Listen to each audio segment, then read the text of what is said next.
Opening, the morning after the plan broke. There is a particular kind of morning that does not announce itself.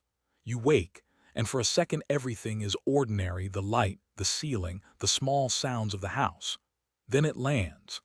The thing that ended yesterday, or last month, or 3 years ago and still hasn't finished ending, arrives in the quiet before you are ready for it. The plan broke. The job, the relationship, the business, the version of your life you had been building toward, it is not coming back. And this morning that is not a thought but a fact, sitting in the room with you.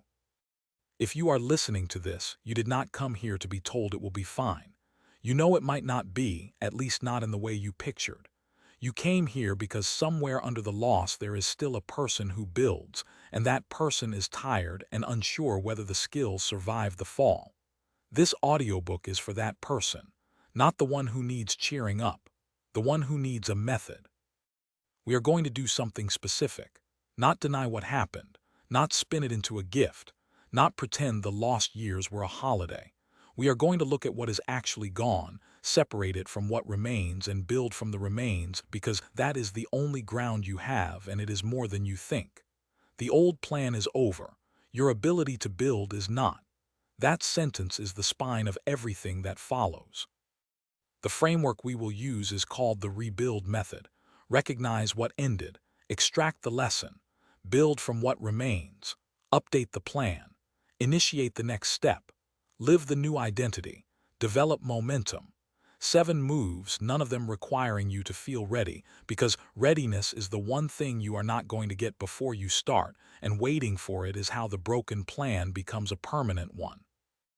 One honest boundary before we begin. This is a practical companion for rebuilding, written by someone who believes in the strength of ordinary people to begin again. It is not therapy, and it does not pretend to be.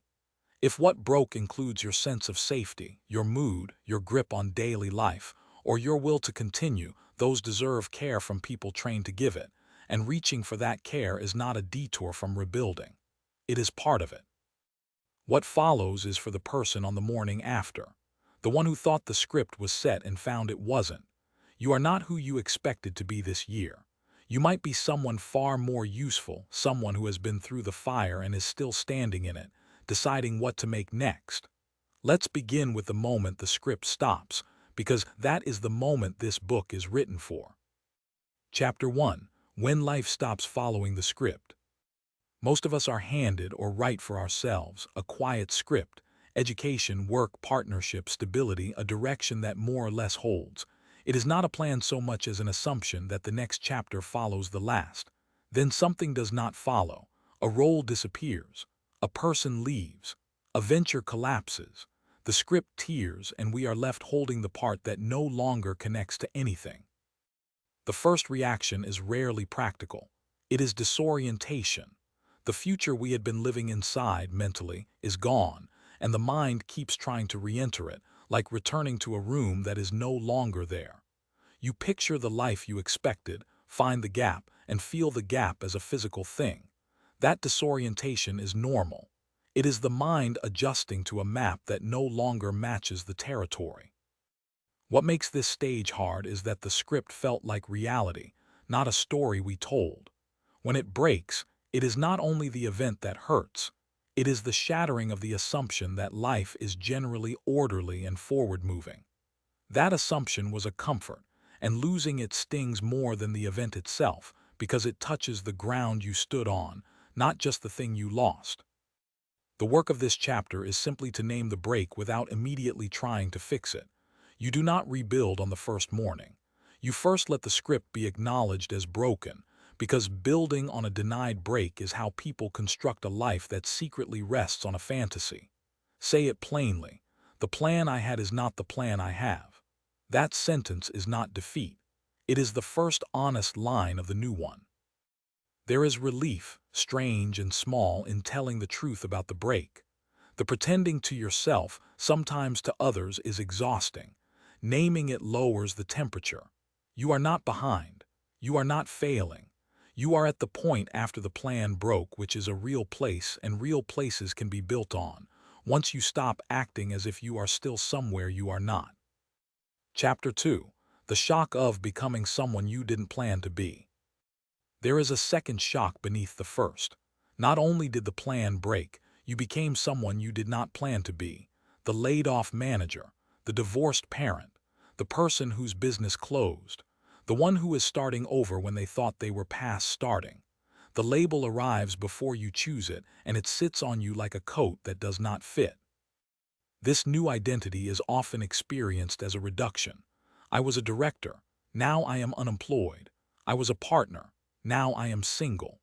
The mind collapses a whole person into the one thing that changed, and the collapse feels like truth because it is stated by the world, by the form, the status, the empty chair.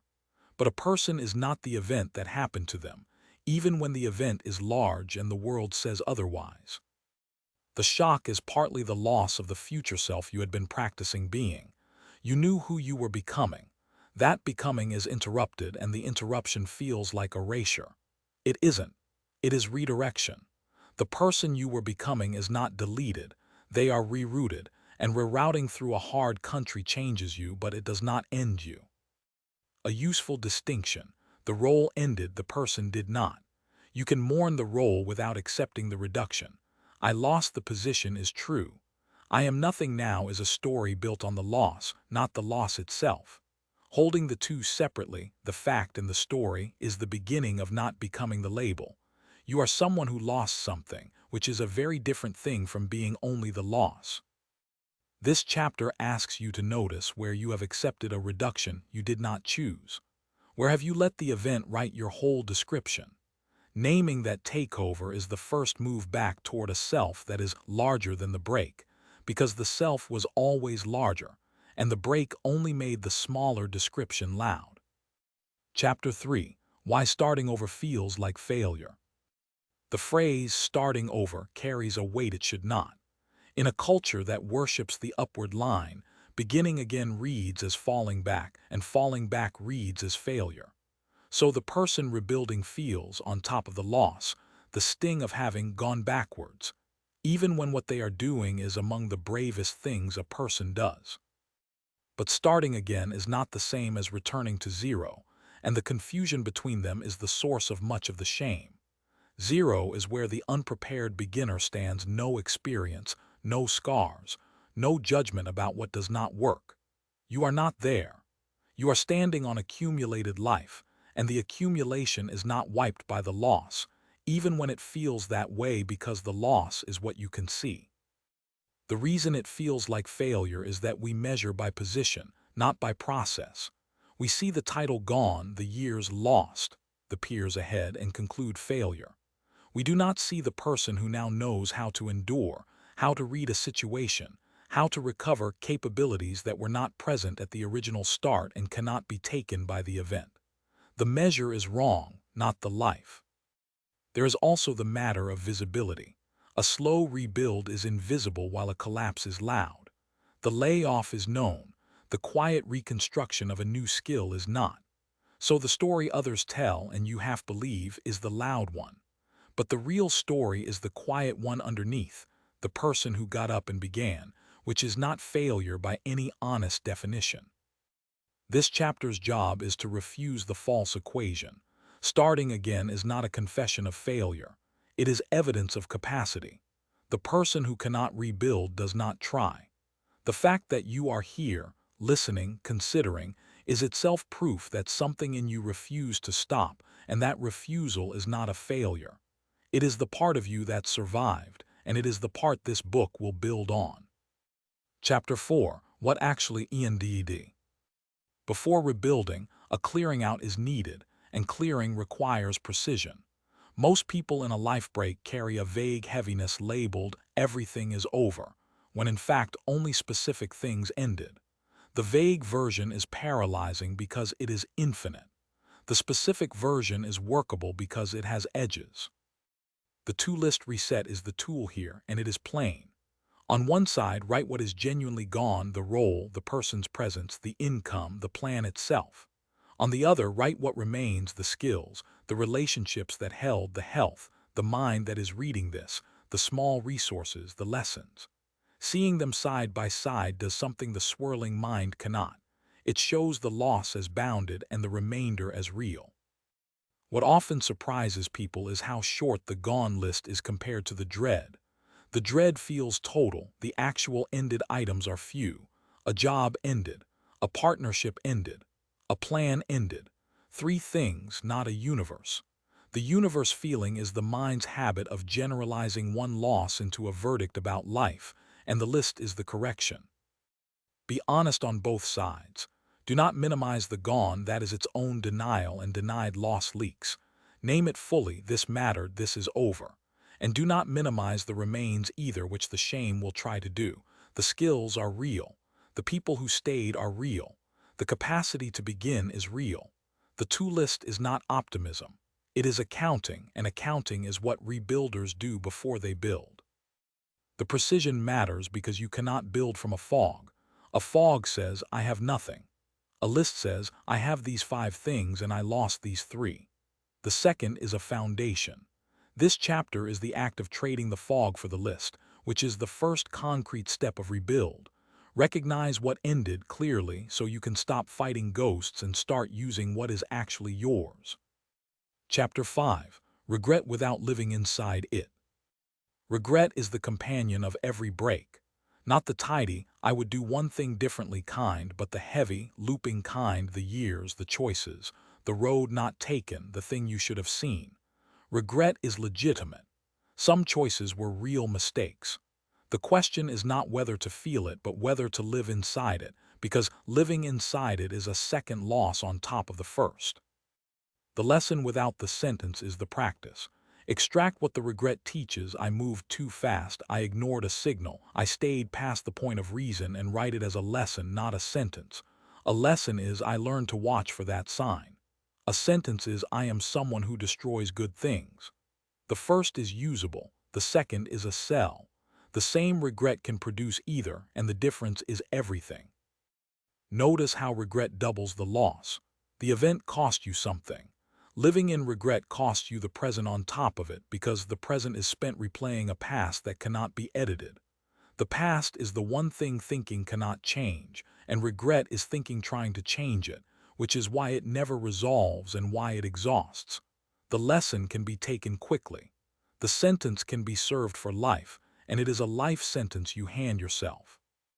You are allowed the feeling. Sadness that a path closed is appropriate. It means the path mattered. But sadness is not the same as residence. You can feel the loss, learn the lesson, and close the book, not because you are fine, but because the book, open forever, only costs you the days you could be building. The regret that becomes a lesson frees energy. The regret that becomes a sentence consumes it. This chapter is not a command to let go. Letting go is often impossible on schedule. It is an invitation to separate the useful from the corrosive, to take the learning and leave the self-indictment, and to notice, gently, when you have slipped from one into the other. The goal is not a regret-free life. It is a regret that teaches instead of imprisons, which is a quieter, freer thing and reachable. Chapter 6. Stop negotiating with the past. A subtle trap follows the break: negotiation. The mind returns to the past not to feel, but to bargain. If only I had left 6 months earlier. If only I had said the thing. If only the market had held. These if-onlys feel like analysis but are pleas, attempts to reopen a door that is closed, and pleading at a closed door is a private, exhausting ritual that changes nothing and costs the present. Negotiating with the past is recognizable by its shape. It loops, it produces no decision, and it always ends where it began. Real review ends. The if-only does not. It is a feeling of unfinished business wearing the clothes of problem-solving, and the mind prefers it because bargaining feels like action, while acceptance feels like defeat. But acceptance is not defeat. Acceptance is the floor you build on. Bargaining is the hole you dig. The release here is not forced cheer. It is a practical refusal. I will not spend today rewriting yesterday. The past has no next move. That is not a slogan, it is a fact about time. The only moves available are in the present, and every hour given to the unrevisable is an hour stolen from the revisable. The negotiation feels productive. It is the opposite. A clean test, ask what the if only is for. If it produces a lesson for today, keep it briefly. If it only produces more if only, it is negotiation, and you can set it down without having solved a problem that was never solvable in this moment. The past is not a negotiation partner. It is a closed account. You can close the book and still honor what it taught. Those are not the same act, and only one of them frees you. Chapter 7. What you still have. After the clearing, the quiet surprise, you still have more than the break implied. Not everything, not what you lost, but a substrate, skills, people, health, attention, judgment, the simple fact of being alive and able to begin. Rebuilders often skip this step because grief is louder than inventory, but inventory is what building requires. The build from what remains move asks a plain question. What is actually still mine? Not in a gratitude pose way, but in a practical one. What can I use? A person who lost a career still has the decades of judgment that career built. A person who lost a relationship still has the capacity to connect, proven by the connection that just ended. A person who lost money still has the skills that earned it. The loss took the form, not the fundament. This is not to diminish the loss. It is to refuse the lie that the loss took everything, which is the lie that keeps you frozen. You are not starting from nothing. You are starting from a person with a history, and history is not the enemy of rebuilding. It is the material. The scars are ugly, and they are also proof of survival. The knowledge is hard-won, and it is also now yours permanently, and the event cannot unteach it. Make the inventory concrete. Write the 5 things you still have that the break did not touch. They may be small: a friend who called, a skill you can sell, a morning routine, a clear memory of what does not work. Small is enough to build on. Rebuilding is not done from abundance. It is done from the next available thing, and there is always a next available thing, once you stop staring only at what disappeared. This chapter is the turn from loss to material. Rebuild says build from what remains, and remains are not a consolation prize. They are the actual ground. The person who sees them is no longer a victim of the break. They are a builder surveying a site damaged, yes, but a site, with resources, and sites get built on, which is the whole point of the word again. Chapter 8. The identity you need to release. Some identities must die for the rebuild to live. Not the true self that survives, but the identity built around the old plan. The title, the role, the story of who you were becoming.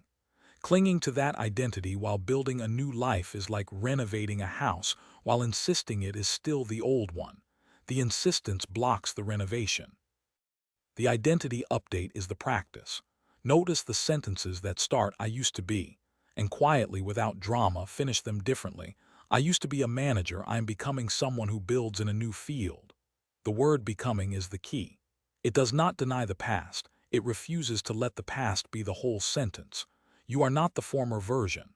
You are the current version mid-construction, and construction is a legitimate state, not a failure of arrival. Releasing an identity is grieved and should be. The old identity was a home. Leaving it feels like leaving home. But a home you can no longer live in is not a home. It is a memory wearing a roof. Honoring it is fine. Sleeping in the ruins is not. The release is not betrayal of who you were. It is respect for who you are becoming, who also deserves a life. Watch for the identity that hides as realism.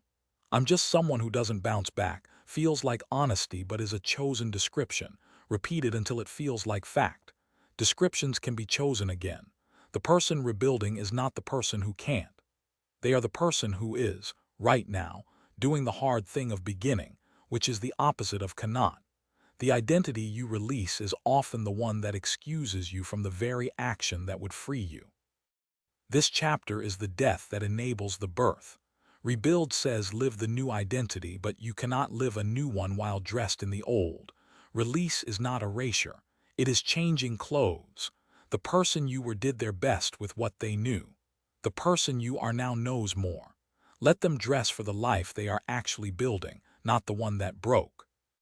Chapter 9. Rebuilding self-trust. A break damages something quieter than plans: self-trust.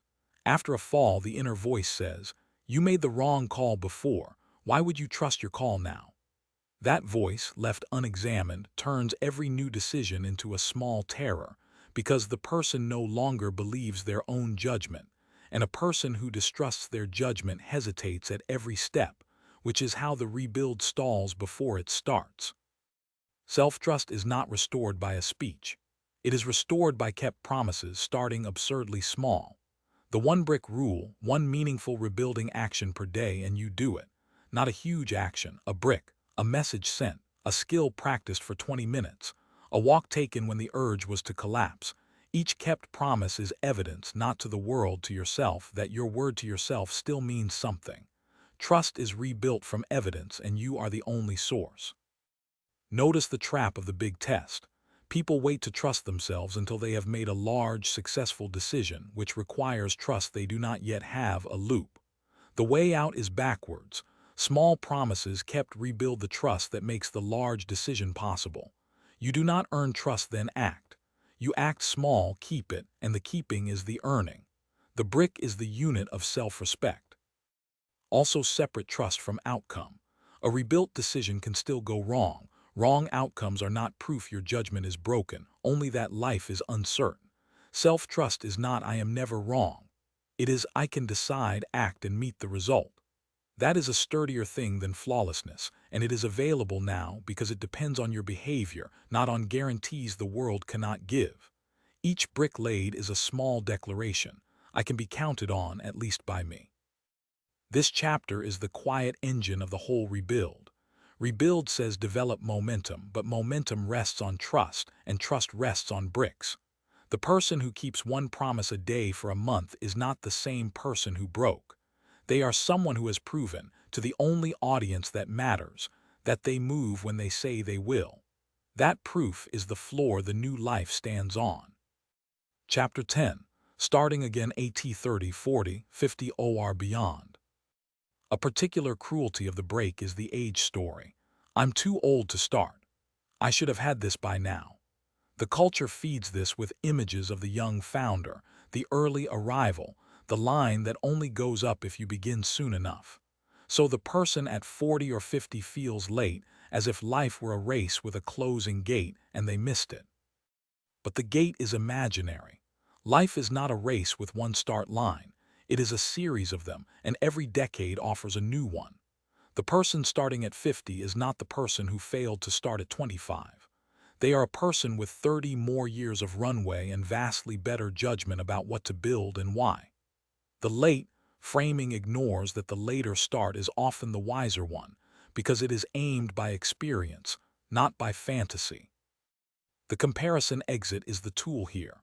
When another person's timeline distorts your own, the friend who made it younger, the peer who looks ahead, name it as distortion, not fact. Their life is a different book. Measuring your chapter against theirs is reading the wrong volume. The only timeline that matters is the one in front of you, and it is not closed because you are not closed. And the later start has a real advantage the early start lacks. You know what does not work.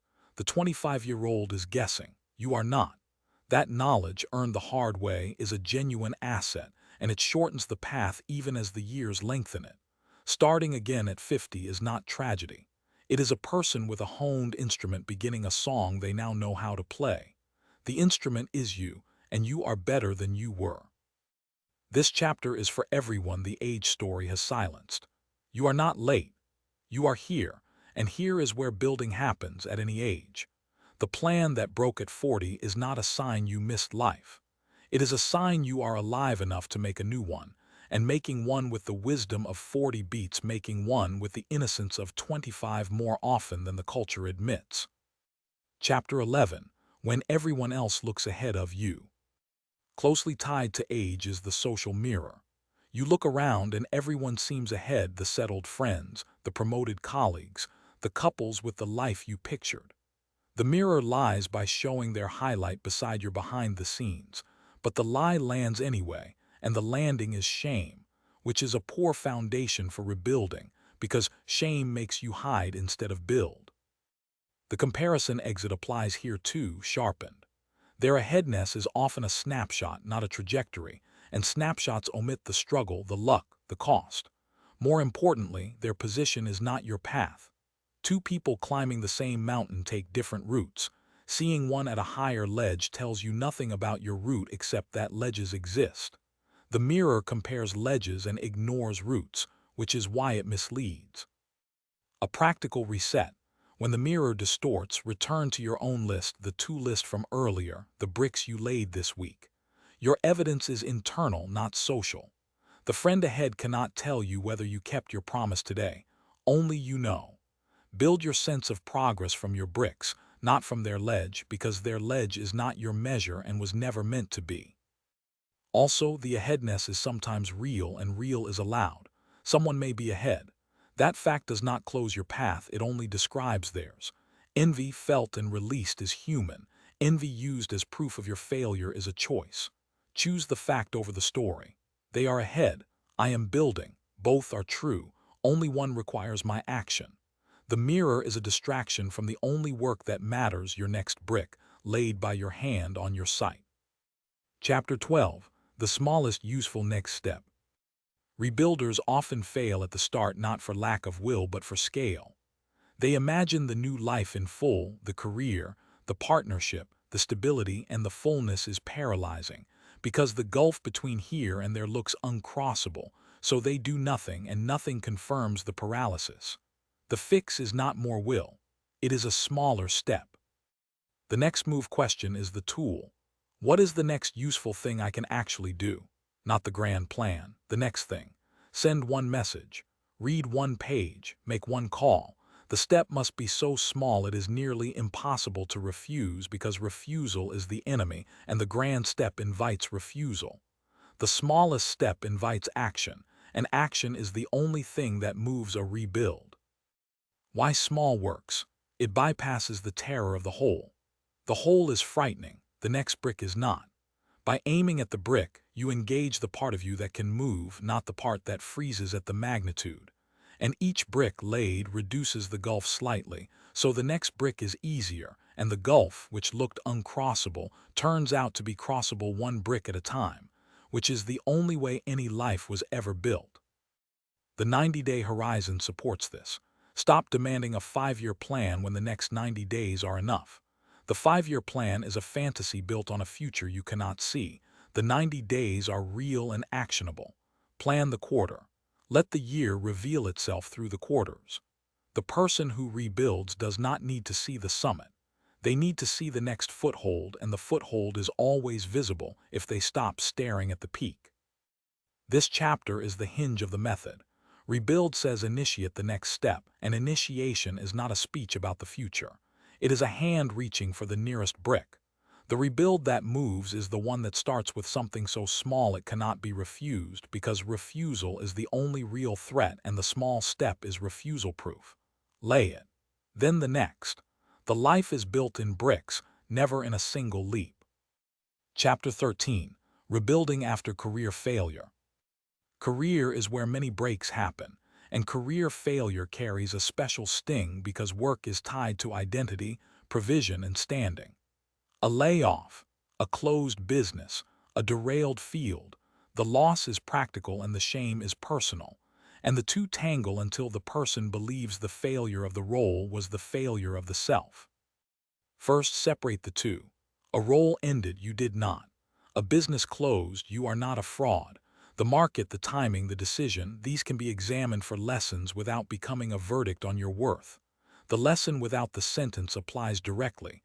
What did this teach about risk, about reading signals, about your own pattern? Take that. Leave the indictment. The indictment is the part that stops you from the next role.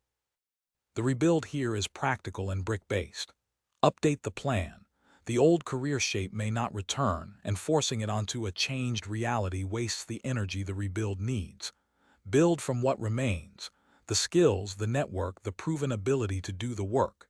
Initiate with the smallest useful step. Refresh one credential, contact one person, ship one small piece of the craft. Momentum, not a grand re-entry, is what restores standing, because standing is rebuilt by being useful visibly in small doses. Also grieve the career that was. The person who wanted to be the founder, the one who pictured the title, that person's loss is real, and denying it slows the rebuild. Name it, then return to the bricks. The new career may look nothing like the old, and that is not tragedy. It is the natural shape of a life that learned something. The failed career is not the end of your usefulness. It is evidence you tried, and trying is the prerequisite for the next thing, which you are now equipped to do better. Chapter 14. Rebuilding after relationship loss. The end of a partnership is a particular break because it takes not only the person but the shared future, the plans, the home, the assumed tomorrow.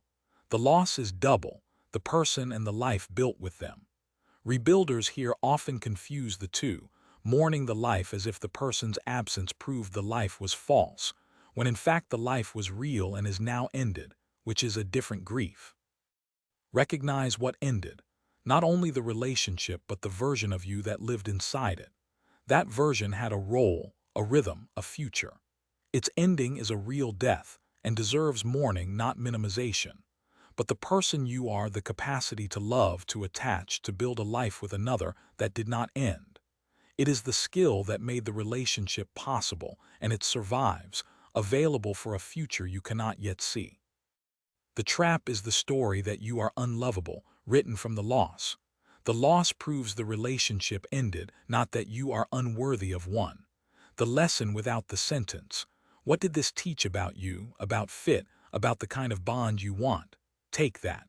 Leave the global verdict.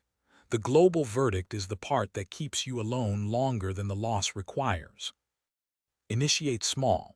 Rebuild the life that is yours alone, the routines, the friendships, the interests that were submerged in the couple.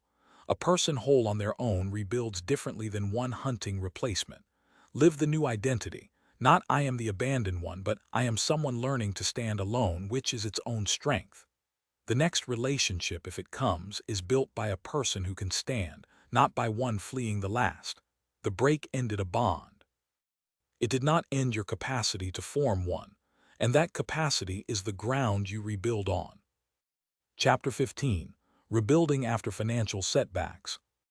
Money loss is visceral. It touches survival, and survival fear overrides the calm that rebuilding needs. So the person in financial freefall often acts from panic, either freezing or flailing, and both waste the very resource, attention, that the rebuild requires. The first move is to lower the panic enough to think, which is not denial but survival hygiene. Recognize clearly, what is the actual financial state, not the feared one, the real one. The to-list helps: what is gone, savings, the asset versus what remains, income stream, skill, support, time. Precision defeats the vague terror that says, I have nothing, which is almost never true and always paralyzing. The real number, however bad, is smaller than the terror, and smaller is workable. The rebuild is brick-based and unglamorous. Update the plan. The lifestyle the old income supported is gone. Forcing it back accelerates the loss. Build from what remains. The ability to earn, even at a different scale. The relationships that might help. The skill that produces value.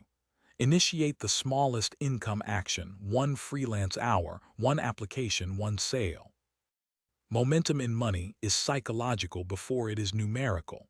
The first earned dollar after the fall is worth more than its face, because it proves the tap is not permanently off. Also resist the shame story that poverty of circumstance equals poverty of worth. Money is a tool that left. It is not a verdict on you. Many capable people lose money to forces larger than their skill, markets, illness, fraud, bad luck. The lesson without the sentence extracts what was controllable and leaves the rest.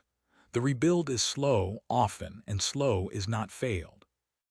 A life reconstructed financially is built one honest brick at a time, and the person who keeps laying them without the shame story gets there, because the capacity to earn was never the thing that left. Chapter 16. When the new plan looks nothing like the old one. A disorienting moment in any rebuild.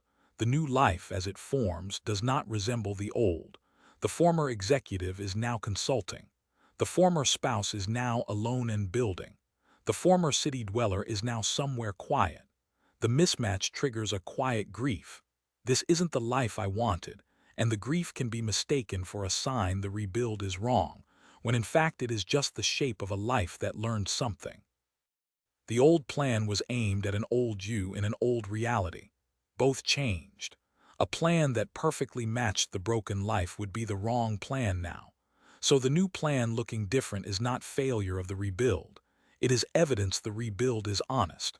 You are not reconstructing the lost life. You are constructing the livable one, and the livable one fits the person you became in the fire, not the person who walked in. This is where update the plan earns its place.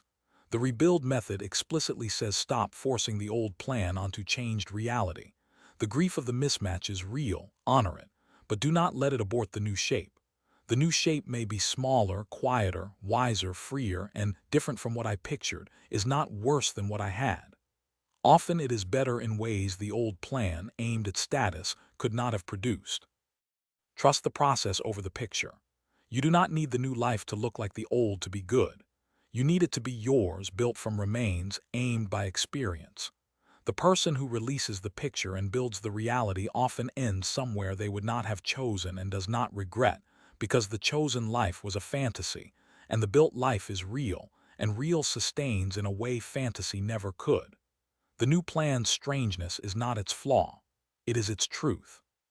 Chapter 17. The Rebuild Method in Real Life. Here is the method gathered. The 7 moves you can hold in memory the way you hold a phone number, retrievable exactly when the ground feels unsteady. It is not a ritual. It is a sequence, repeatable, for the person who has to build from rubble without feeling ready, because readiness will not arrive and the build cannot wait for it. Recognize what ENDED. Name clearly what is no longer working, available, or recoverable. The 2 list, gone versus remains, precision over vague dread. Extract the lesson. Separate useful learning from shame, blame, and endless regret. The lesson without the sentence. Take the teaching. Leave the indictment. Build from what remains. Inventory the real substrate, skills, people, health, judgment, the capacity to begin. You are not at 0. You are at remains. Update the plan. Stop forcing the old plan onto changed reality. The 90-day horizon. Plan the quarter, not the decade. Let the new shape form honestly. I initiate the next step. The next move question. The 1 brick rule. The smallest useful action laid today, refusal proof. Live the new identity. The identity update. I am becoming. Not I used to be. Act like someone building, not someone waiting to be who they were. Develop momentum. Kept promises compound. Small progress becomes consistency. Consistency rebuilds self-trust. The bricks become a wall, then a life. A real application. The layoff. Recognize the role ended. Extract the lesson about the signal you missed, not a verdict on you. Build from the decades of skill that remain. Update the plan away from the exact old role. Initiate 1 outreach today. Live as someone in transition, building.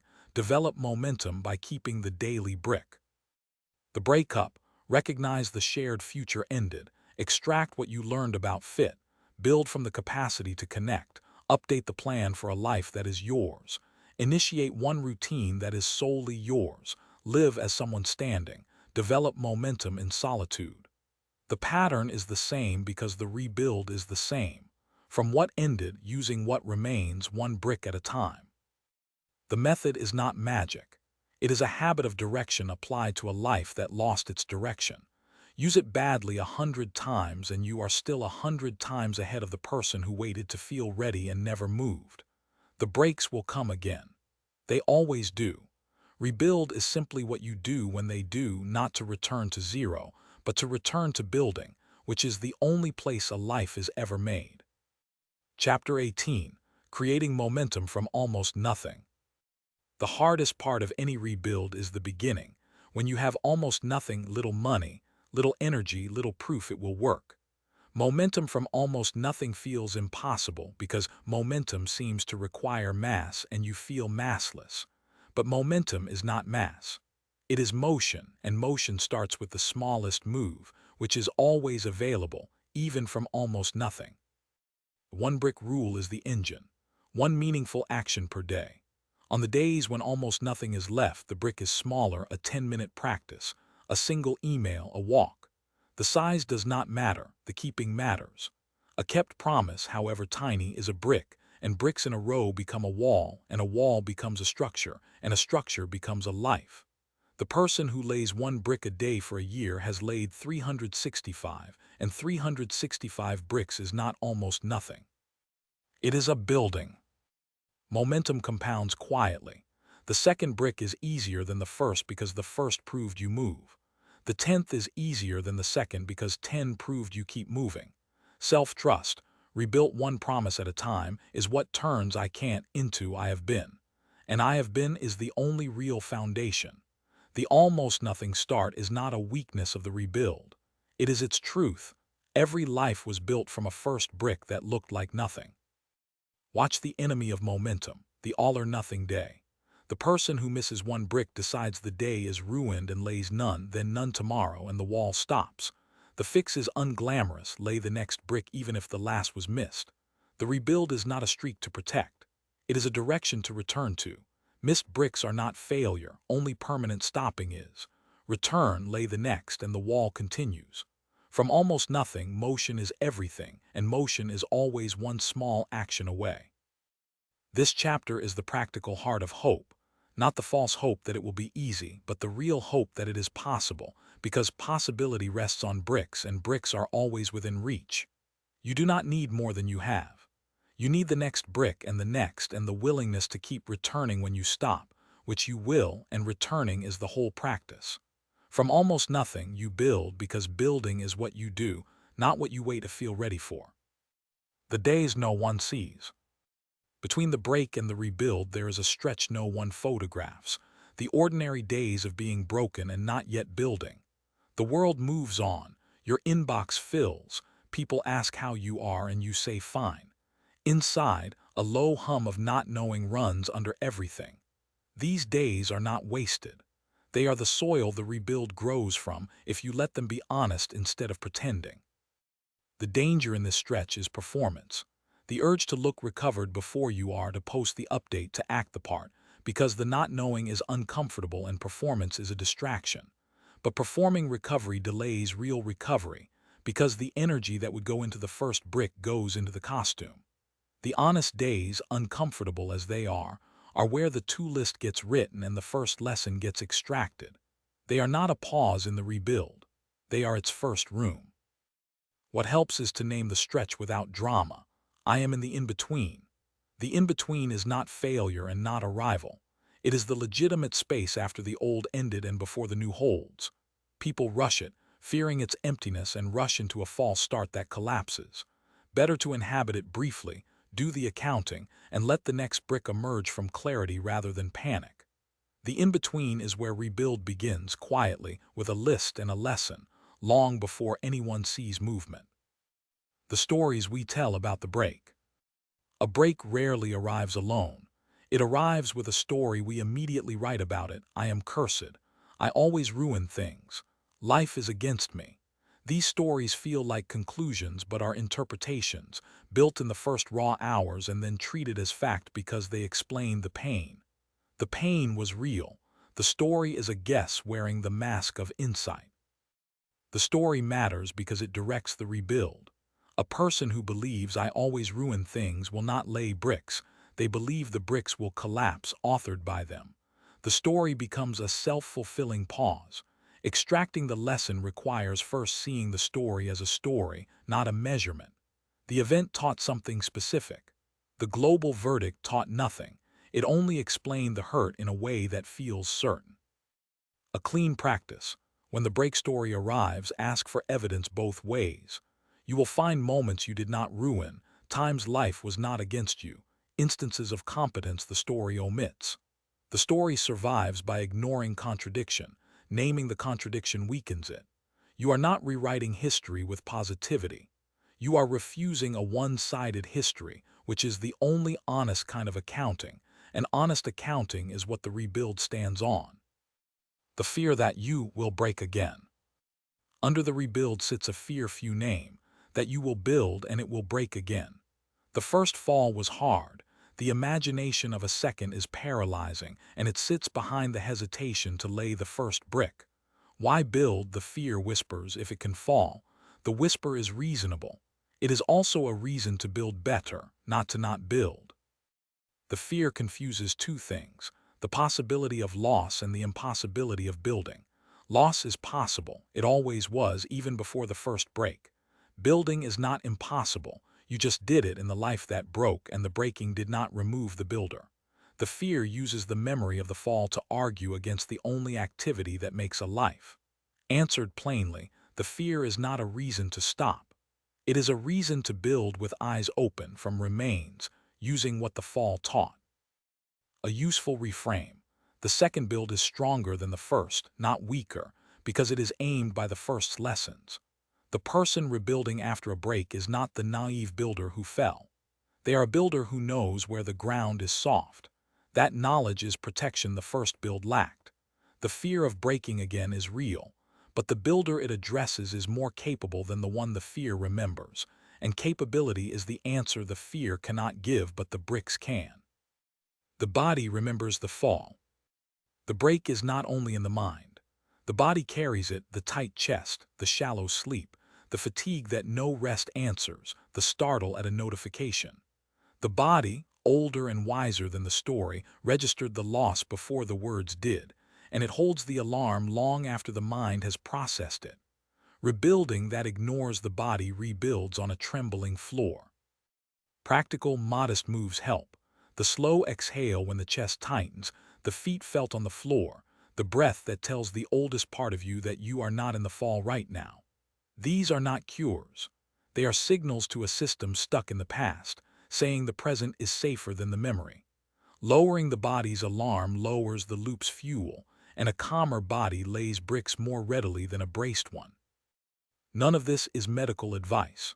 If the body's alarm is constant, crushing, or accompanied by hopelessness, that is exactly what professional care is for, and seeking it is not a detour from the rebuild. It is clearing the site so the rebuild can stand. A person who tends their body tends the ground the new life is built on. The brick is laid by a hand, and the hand is steadier when the body is met with the same honesty as the loss. The people around the rebuild. A rebuild happens in a social world, and that world reacts. Some people are steady, some disappear, some offer the wrong comfort. Everything happens for a reason, which the broken person does not need to hear, because it erases the real loss. Learning to let wrong comfort pass without adopting it is a small skill the rebuild requires, because the wrong story from a well-meaning mouth can lodge. Some relationships cannot hold your break, not from malice, but from their own discomfort with change. A friend who knew the old you may subtly pull you back toward the old identity, because your rebuild disrupts their picture. This is not betrayal, it is limitation. The rebuild sometimes requires new company, not abandoning the old, but adding the kind that can sit with an unfinished person without needing them fixed. Also, the rebuild can threaten others. Your beginning again can mirror their own unlived restart, and they may discourage without meaning to, through caution that is really fear. Notice when advice is someone else's unbuilt life speaking. Take what helps. Leave what is their anxiety wearing your clothes. The rebuild is yours. The people who can witness it without fixing it are gold. Keep them close and let the rest be background, not architects. The comparison that freezes. We touched comparison earlier. It deserves its own room because it is the silent stopper of more rebuilds than any other force. You see the peer who looks whole, the ex who moved on, the friend whose life held, and the sight freezes your hand mid-brick. The comparison is almost always unfair. Their inside is not visible. Their timing is not yours. Their story is not your book, but unfair does not stop it from landing. The comparison exit practiced. When the freeze comes, name it. I am comparing my construction site to their finished house. The image alone loosens the grip because it is true. You are seeing a result, not a path, and a result cannot tell you about your path except that results exist, which you already knew. The pier ahead is proof the direction works, not proof you failed it. Use them as compass, not as mirror. And the comparison lies about time. It implies everyone started when you did and some finished first, which ignores that starts are scattered across a life and finishes are snapshots. Your start may be later. Later starts with better judgment often finish wiser. The comparison cannot show you that because it shows a ledge, not a route. Exit it, return to your brick, and the freeze loosens because the only real measure is the brick in your hand, laid by you, on your site in your time. Real moments, real rebuilds. A set of original scenes, drawn from the texture of a break, not from any one life. The last day at the desk. A person packs a box on a Friday. The role they held for 12 years ended by a decision made elsewhere. They nod, they thank, they walk to the car with the box. At home, the box sits. The title is gone, the 12 years of judgment are in the box too, but invisible, and for a week the person feels only the gone. The rebuild begins when they write the to list and see the remains, the skill, the contacts, the proven ability, and lay one brick, an email to a former colleague. Small, real, the start. The business that closed. Someone invested years and savings into a venture that did not hold. The failure is total in their mind. The shame writes the sentence. The lesson without the sentence extracts the real teaching about timing, about a blind spot, about a market they misread, and leaves the indictment. They build from what remains. The craft, the customers who trusted them, the scar that now reads markets. The next venture, smaller, wiser, is not the old one, and that is the point. The closed business taught. It did not end the builder. The future that left with the person. A long partnership ends, and with it the shared tomorrow, the move, the home, the life pictured. The person mourns the tomorrow, confusing it with the person, and grieves both as one. The rebuild separates them. The person is gone. The capacity to build a tomorrow is not. They initiate one routine that is theirs alone, then another, and slowly the new tomorrow, unpictured, forms. It is not the old one. It is real, and real sustains. The decade that felt lost. Approaching 50, someone believes the years were wasted on a path that ended. The age story says late. The 90-day horizon says otherwise. Plan the quarter, not the lost decade. They lay bricks, a course, a conversation, a small change, and discover the lost years were the tuition for the judgment now applied. Not late, equipped. The new start at 50 is not the old at 25. It is wiser, and wisdom is the advantage the young start lacks. The small action after months of frozen. Someone has not moved for months, the break too large to face. One morning they do one thing, send one message, make one call. It is tiny. It is everything. The next move, question answered once, breaks the freeze, because action, however small, is the only thing the freeze cannot survive. The second brick follows the first, not because the fear left, but because the brick did not wait for it. The frozen months end not with a feeling, but with a hand on a brick. The 90-day horizon in practice. The demand for a 5-year plan is a luxury of the unbroken. After a break, the future is too uncertain to plan that far, and demanding it paralyses, because the 5-year answer is not available and the lack feels like failure. The 90-day horizon replaces the impossible demand with a usable one. What can I build in the next 90 days? 90 days is short enough to be actionable and long enough to show movement. In 90 days, you can learn a skill, make contacts, ship a small thing, rebuild a routine, restore a relationship. The quarter becomes the unit of life, and quarters strung together become a year, and a year becomes a life, without ever requiring the 5-year fantasy the break made unavailable. Plan the quarter. Let the year reveal itself through the quarters as it always does. A practical shape. Each 90 days, write 3 bricks, 3 meaningful actions you will lay, 1 per area of the rebuild, not 33. They are specific, dated, refusal-proof. At the end, account. What did I lay? The accounting is not for shame. It is for evidence, proof to yourself that you move, which is the self-trust the break damaged. The horizon is not a limit. It is a lens, and through it the overwhelming becomes the doable, which is the only scale a rebuild can start at. The identity update deeper. The identity update deserves more than a sentence because releasing an old identity is among the hardest parts of a rebuild, and hardest because the old identity felt like truth, not costume. I am a lawyer. I am a husband. I am the one with the plan. When the role ends, the I sentence loses its object, and the mind, unable to leave the sentence open, fills it with a reduction. I am nothing. The update is the refusal to accept that fill. Practice it concretely. Each time I used to be arises, finish it with an I am becoming. Not as affirmation, as accounting. I used to be a founder. I am becoming someone who builds smaller and wiser. The sentence is now true and open. It honors the past without letting it write the whole of you. The word becoming is not soft. It is the most accurate word for a person mid-rebuild, and accuracy is what frees you from the false finality of used to be. Watch the identity that hides as realism. I'm just someone who doesn't recover. It feels honest, but is a chosen description repeated until it feels fact. Descriptions can be chosen again, and the chosen one matters because the story you tell about who you are directs the bricks you lay. The person who says I am becoming lays bricks. The person who says I can't lays none. Same break, different trajectory, and the difference is the sentence, which is yours to write. Rebuilding self-trust deeper. Self-trust, once broken, is rebuilt only by evidence, and evidence is laid by the hand, not declared by the mouth. The one-brick rule is the mechanism. One meaningful promise to yourself per day, kept. The promise must be small enough to keep on the worst day, because the worst day is when trust is won or lost.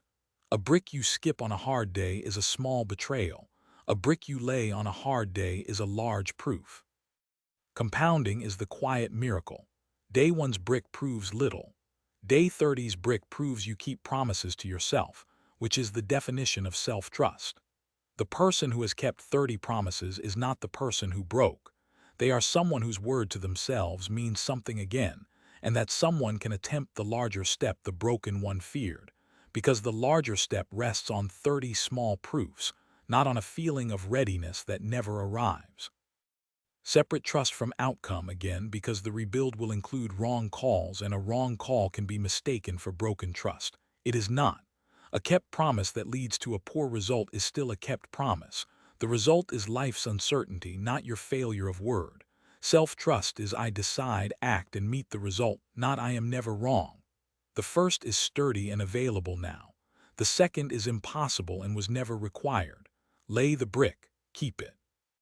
Trust returns quietly as evidence accumulates. The small step deeper. The smallest useful next step is the antidote to the overwhelm that freezes rebuilders, and it works because it engages the part of you that can move while bypassing the part that fears the whole. The whole life is frightening. The next brick is not. By aiming at the brick, you start, and starting is the only thing the freeze cannot survive. Make the step refusal-proof. Rebuild my career is refusable. Send one message today is not. The grand step invites the terror that produces the freeze. The tiny step invites the hand. When the freeze comes, shrink the step until it is nearly impossible to refuse, then do that. The size is irrelevant. The motion is everything. A brick laid is a life begun, regardless of the brick's scale, because motion is the substance and scale is decoration. The next move question, what is the next useful thing I can actually do? Is the daily tool. Asked each morning, it produces the brick. Asked in the panic, it produces the small action that breaks the spiral. The question assumes action is available because it almost always is. The freeze insists it is not, and the question is the gentle correction. There is always a next useful thing. Find it. Do it. The rebuild is a chain of such things, and the chain, not the leap, is how any life is built. The wrong comfort and the right one. After a break, comfort arrives and not all of it helps. Everything happens for a reason erases the real loss and asks the broken person to bless the very thing that broke them, which is a cruelty dressed as wisdom. Time heals all, minimizes the work the person must do. Time passes, but healing is built, not waited for. The wrong comfort, however well meant, is a story that excuses the speaker from sitting with your unfixedness. The right comfort is quieter. This is hard and real. I'm here while you figure it out. You don't have to be recovered by Friday. It does not explain the loss or rush the rebuild. It witnesses it. The rebuild needs witnesses more than explainers, because witnessing says you are not alone in the in-between, and aloneness is what makes the in-between feel like the end. Find the people who can witness without fixing, and protect your rebuild from the ones who need you fixed so they can be comfortable. This is not cynicism about others. It is realism about comfort. Most people mean well and lack the stamina for an unfinished person. That is their limit, not your flaw. The rebuild continues whether or not comfort is right. The right comfort simply makes the site less lonely. Seek it. Offer it. And do not let the wrong comfort or its absence become a reason to stop laying bricks, because the bricks are yours to lay with or without a perfect witness. The myth of the clean slate. A seductive idea after a break is the clean slate, the fantasy that you could erase the past and begin unmarked, free of scars and lessons and the weight of what happened. The fantasy is appealing and impossible, and chasing it is a trap, because the clean slate does not exist, and waiting for it delays the real rebuild, which is built from a marked, not clean, ground.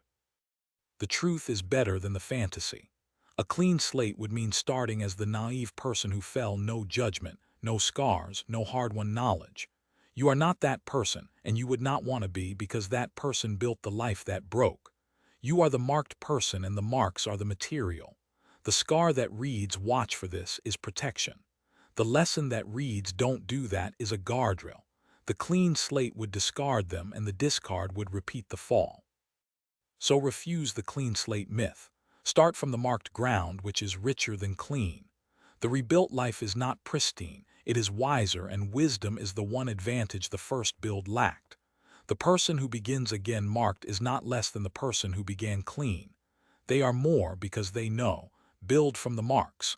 They are not a defect of the rebuild. They are its foundation, the only kind that holds, the kind earned. The long view of a rebuilt life. If you could see the rebuilt life a year on, you would notice what the daily view hides. The wall formed. The bricks you laid in doubt became a structure, and the structure became a life, not the one you pictured often, but a real one you inhabit without flinching. The break did not disappear. It became a room in the house, not the whole house, and a room can be lived beside. The year is made of small returns, not a single rise. The person who starts this work wanting a clean restart gets, instead, a life rebuilt brick by brick, and the bricks, laid in uncertainty, prove sturdier than the old life built on assumption. The comparison with others fades because your measure became internal, the brick laid, the promise kept. An internal measure is the only kind that holds when the social mirror lies. Be in no hurry. The break took time. The rebuild takes time, and time spent laying bricks is not time lost. The person who lays one a day for a year has not rushed and has not stalled. They have built, which is the only honest outcome. You are never returning to zero. You are always building from experience.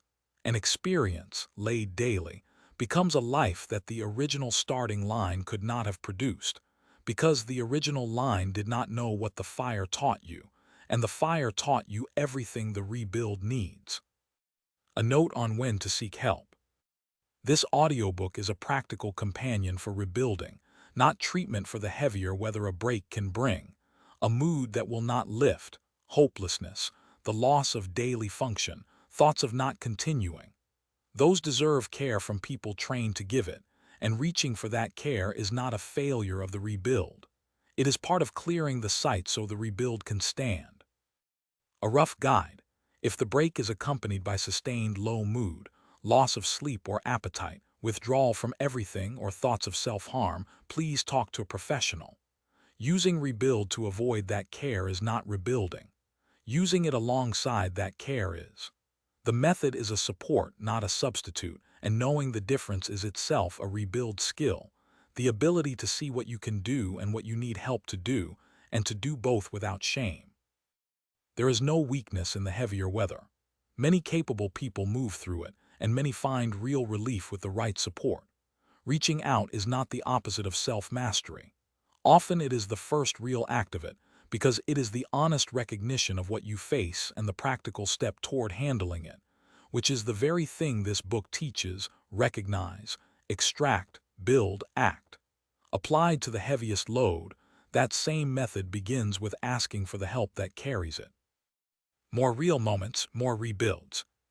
Further original scenes, because the method lives in specificity, and the specific is where recognition arrives. The promotion that wasn't. Someone was certain of the next step, the role, the title, the assumed ascent, and it went to another. The plan they had written in their head broke quietly, without drama, and the quiet break is its own kind. No event to point to, just a future that did not arrive. The rebuild begins by recognizing the assumption ended, not the job. They extract the lesson about visibility, build from the competence that was overlooked, update the plan away from the one ladder, and initiate one conversation with a mentor. The unseen break is still a break and still rebuildable, brick by brick. The move that didn't happen. A family turns down a relocation, and the life they pictured in the new city dissolves. No loss of what was, loss of what might have been, which is a peculiar grief because it has no event, only a road not taken. The rebuild here is to grieve the unmade life without living in it, to recognize the decision was reasonable, and to build from what the staying offered: the roots, the continuity, the relationships the move would have severed. The road not taken is not a failure. It is a choice with a cost, and costs can be mourned without becoming a life sentence. The goal that changed. Someone spent a decade chasing a goal, a credential, a body, a status, and arrives to find it is not what they wanted. The break is internal. The plan succeeded and the person did not. The rebuild is among the strangest because there is nothing to mourn outwardly, only the self that wanted the wrong thing. They recognize the wanting ended, extract what the chase taught about themselves, build from the discipline the chase built, and initiate a step toward what they now actually want, which is allowed, even late. Success that feels empty is not failure. It is a signal, and signals are what rebuild is for. The return after time away. A person stepped out of work to care for someone, and returning feels like starting over, though they are not young and the gap is real. The age story and the gap story combine into too late, too rusty.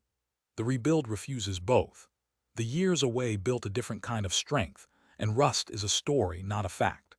They build from the skill that did not evaporate, update the plan to a re-entry at a different scale, and initiate one small credential refresh. The gap is real and not disqualifying. The person returning is not the person who left, and the difference is largely an asset once the rust story is set down. The quiet rebuild no one sees.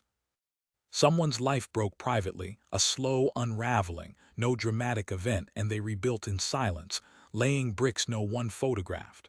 The quiet rebuild is valid. Not every rebuild needs a witness or a story.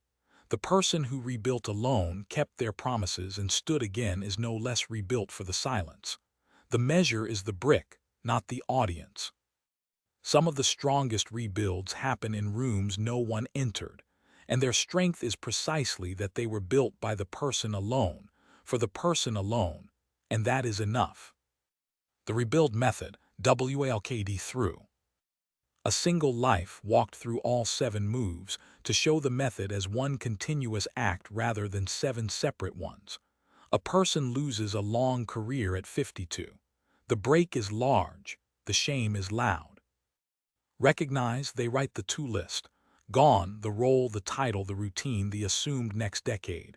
Remains, 30 years of judgment, a network, a skill that earned health enough to work, a mind that is reading this. The dread said everything. The list said 3 things gone, much remains. Precision replaces fog. Extract, the lesson without the sentence. I stayed past the signal and I learned to watch for it. Not, I am someone companies discard. The teaching is kept, the indictment is set down. The same event produced both, only one is useful and only one is chosen. Build, they inventory the remains daily. A contact made, a skill practiced, a routine kept. Not from abundance, from what is actually theirs, which turns out to be enough to lay a brick. The ground is not zero. It is a marked, capable person with a history, and history is material. Update. The 90-day horizon, not a 5-year fantasy of the old role returned, but a quarter of reachable steps, refresh 1 credential, contact 3 people, ship 1 small piece of the craft. The old plan is released. The new one forms at the scale the reality allows. Initiate. The next move question each morning: what is the useful thing I can do? 1 message, 1 page, 1 call. The 1 brick rule, 1 promise kept per day. The step is refusal-proof and the hand moves. Live. The identity update. I used to be a director. I am becoming someone who builds in a new shape. Not the old title, not the reduction. The becoming is honored as the accurate state of a person mid-construction. Develop. The bricks compound. 30 kept promises become self-trust. The small income action becomes a stream. The quiet routine becomes a life. A year on, the wall stands not the old life often, but a real one, built by a marked person who refused to start from zero. The method is 1 act, repeated. Recognize, extract, build, update, initiate, live, develop, not in sequence once, but in circulation, because the break echoes and the method meets each echo. You do not master it and finish. You use it clumsily, and the clumsiness is still building, which is the only thing that matters. What nobody tells you about the rebuild. When the wall stands, people expect triumph and are surprised to find something quieter, a steadiness, a "this is mine," a relief that is not loud. The rebuild does not end with a flag raised. It ends with a life you inhabit without flinching, and the absence of flinch is the victory, though it looks like nothing from the outside. Also, the break does not fully leave. It becomes a room, not the house. You will revisit the morning after. The loss will surface on an ordinary day. That is not failure of the rebuild. It is the shape of a life that loved something enough to mourn it. The rebuild does not delete the loss. It builds around it, so the loss is a part you carry, not a weight that carries you, and the difference is the whole of the work. And the new life may be smaller than the old in some ways, fewer zeros, less status, a quieter scale. Smaller is not less. A life built from remains, aimed by experience, often feels more like yours than the old one aimed at a picture. The picture was fantasy. The built life is real, and real sustains in a way fantasy never could. The rebuild's quiet gift is not a bigger life. It is a truer one, and truer is the thing the break, oddly, made possible by taking the picture away. The door you thought was closed. The break feels like a closed door, the career, the person, the plan, shut, with you on the wrong side. But the door that closed was never the only one. It was one of many, and the loss of one blinded you to the others, which were always there, behind the grief, available if you could look up from the closed one. The rebuild is the act of looking up. You will not find the old door reopened. That is not the gift. You will find other doors, ones the old plan had you ignoring because the old plan was a tunnel with one end. The broken plan ended the tunnel and left you in the open, and the open has many doors, including ones you would not have chosen and will not regret, because they are real and you are the one opening them, not a picture. The closed door was a loss. The open field is the quiet freedom the loss unwillingly made. Catch the gaze on the closed door. Label the grief beneath it. Extract that the door's closing taught you what you value. Build from the fact that you are standing, able to look. Update the plan away from the one door. Initiate the step toward an open one. Live as someone in the open, not someone at a shut gate. Develop the habit of looking up. The door you thought ended everything was one door. The field was always there, and you are in it now, building, which is the only proof you need that you did not begin from zero. You began from a person who can find the next door, and that person is the one the fire made. A closing invitation. You began this audiobook perhaps on a morning after the loss landed, the plan broken, the person in the room with a fact they did not choose. You are still capable of that morning. The difference now is not that the loss is gone. It is that you know a method, and a method, used clumsily, still moves you, while the morning without it only holds you still. The rebuild method is offered free because it costs nothing but the small motion of using it. Recognize what ended, extract the lesson, build from what remains, update the plan, initiate the next step, live the new identity, develop momentum. 7 moves, repeatable, yours to use the next time the ground gives way, because the ground will give way again, not as punishment, as life. And when it does, you will not be the person at the original starting line. You will be the person the fire taught, and that person starts from experience. The old plan may be gone. The business, the role, the relationship, the assumed tomorrow ended, some not returning, and the pretending otherwise helps no one. But your ability to build is not gone. It was exercised in the very life that broke, and it survives, quieter, wounded, present, and present is enough to begin. Lay the brick, keep the promise, return when you stop. You are not starting from zero. You are starting from everything the fire taught you, and that, strangely, is more than you had at the beginning, because at the beginning, you did not yet know that you could survive the fire and build again. Now you do. Final chapter. You are not beginning from zero. We return to the morning. This began with the one after the plan broke, the quiet before the loss lands, the person in the room with a fact they did not choose.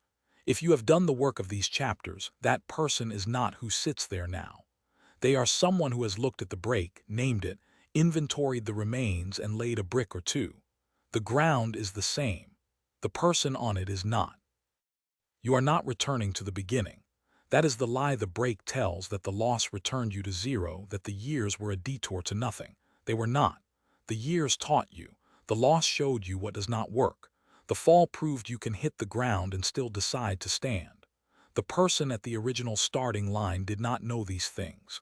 You do. That knowledge is not taken by the event. It is the one thing the event cannot touch, and it is the real foundation of whatever you build next. The old plan may be gone. The business, the role, the relationship, the assumed tomorrow ended, and some of them are not coming back, and pretending otherwise helps no one. But your ability to build is not gone. It was exercised in the very act of living the broken life, and it survives the break, quieter perhaps, wounded perhaps, but present, and present is enough to begin. A person who can build, even scarred, builds more in a year than a person who cannot, even whole. So start again, not as the person you were, because that person is gone, and not as the person you planned to be, because that plan broke, but as the person you actually are now. Experienced, marked, wiser about what fails, clearer about what matters. That person is not starting from zero. They are starting from experience, and experience is the only material that turns a broken plan into a better one.